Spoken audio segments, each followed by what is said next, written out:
ലോക്സഭാ തിരഞ്ഞെടുപ്പ് പടിവാതിൽക്കലെത്തി നിൽക്കെ ഏറെ കോളിളക്കം സൃഷ്ടിച്ച പൗരത്വ നിയമ ഭേദഗതി നിയമം കേന്ദ്ര സർക്കാർ പ്രാബല്യത്തിൽ വരുത്തി. പൗരത്വ നിയമ ഭേദഗതി നിയമം 2024 ചട്ടങ്ങളടക്കം വ്യക്തമാക്കിക്കൊണ്ടാണ് കേന്ദ്ര സർക്കാർ വിജ്ഞാപനമിറക്കിയിരിക്കുന്നത്. പൗരത്വ നിയമ ഭേദഗതി നിയമം 2024 എന്നാണ് പുതിയ നിയമം അറിയപ്പെടുക.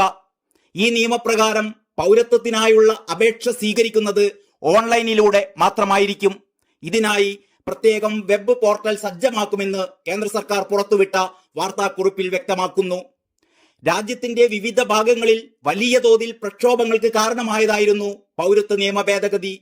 തിരഞ്ഞെടുപ്പ് അടുത്തിരിക്കെയാണ് ഈ വിഷയത്തിൽ കേന്ദ്ര സർക്കാരിന്റെ നിർണായകമായ നീക്കമെന്നത് ശ്രദ്ധേയമാണ്. കേരളത്തിൽ പൗരത്വ ഭേദഗതി നടപ്പാക്കില്ലെന്ന് സംസ്ഥാന സർക്കാർ നേരത്തെ തന്നെ നിലപാടെടുത്തിരുന്നു. പക്ഷേ ഈ നിലപാട് കൊണ്ട് ഒരു കാര്യവുമില്ല. സംസ്ഥാന സർക്കാരിന് ഈ വിഷയത്തിൽ ഒന്നും ചെയ്യാൻ കഴിയില്ല.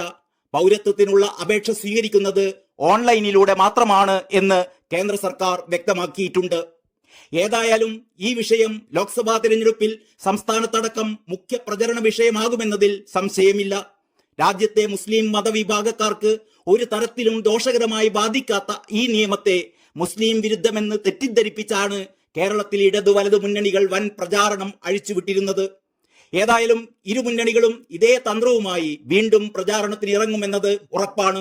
പലസ്തീൻ വിഷയം പോലെയും രാമക്ഷേത്ര വിഷയം പോലെയും പൗരത്വ നിയമ ഭേദഗതിയും ഇനി ന്യൂനപക്ഷ വോട്ടുകൾ സ്വന്തം പോക്കറ്റിലാക്കാനുള്ള തന്ത്രമായി ഇരു മുന്നണികളും സജീവ പ്രചരണ വിഷയമാക്കും.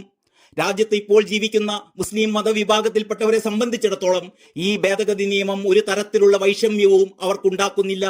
പാകിസ്ഥാനിൽ നിന്നും ബംഗ്ലാദേശിൽ നിന്നും അഫ്ഗാനിസ്ഥാനിൽ നിന്നുമൊക്കെ കുടിയേറുന്ന മുസ്ലിങ്ങൾ മാത്രമേ ഈ ഭേദഗതി നിയമം പ്രതികൂലമായി ബാധിക്കൂ. ചുരുക്കി പറഞ്ഞാൽ നിലവിലുള്ള ഇന്ത്യക്കാരെ ബാധിക്കുന്നതേയല്ല ഈ നിയമം. കോവിഡ് കാരണമാണ് പൗരത്വ ഭേദഗതി നിയമത്തിന്റെ നടപടിക്രമങ്ങൾ വൈകിയത് എന്നാണ് കേന്ദ്ര സർക്കാരിന്റെ വിശദീകരണം. പാകിസ്ഥാൻ, ബംഗ്ലാദേശ്, അഫ്ഗാനിസ്ഥാൻ എന്നീ രാജ്യങ്ങളിൽ നിന്ന് പീഡനം അനുഭവിക്കുന്ന മതന്യൂനപക്ഷങ്ങൾക്ക് വേണ്ടിയാണ് ഈ നിയമമെന്നും അഭയാർത്ഥികൾക്ക് പുനരധിവാസത്തിനുള്ള നിയമ തടസ്സങ്ങൾ നീങ്ങുമെന്നും സർക്കാർ പറയുന്നു.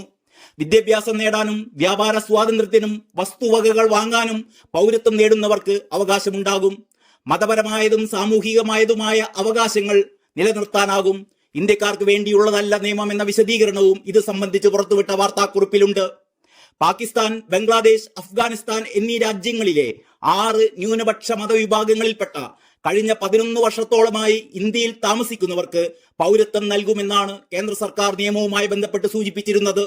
എന്നാൽ ഈ രാജ്യങ്ങളിലെ ഭൂരിപക്ഷ വിഭാഗത്തിൽപ്പെടുന്നവരും ഇന്ത്യയിൽ കഴിയുന്നുണ്ട്. ഇവർക്ക് പൗരത്വം ലഭിക്കാൻ നിയമത്തിൽ വ്യവസ്ഥയില്ല എന്നാണ് നിയമ ഭേദഗതിക്കെതിരെ ഉയരുന്ന പ്രധാന വിമർശനം. ഹിന്ദു, ക്രിസ്ത്യൻ, സിഖ്, ജൈന, ബുദ്ധ, പാഴ്സി മുതലായ വിഭാഗങ്ങൾക്കാണ് നിലവിൽ ഈ നിയമപ്രകാരം പൗരത്വത്തിന് അപേക്ഷിക്കാനാവുക. News desk Kalakaumudi.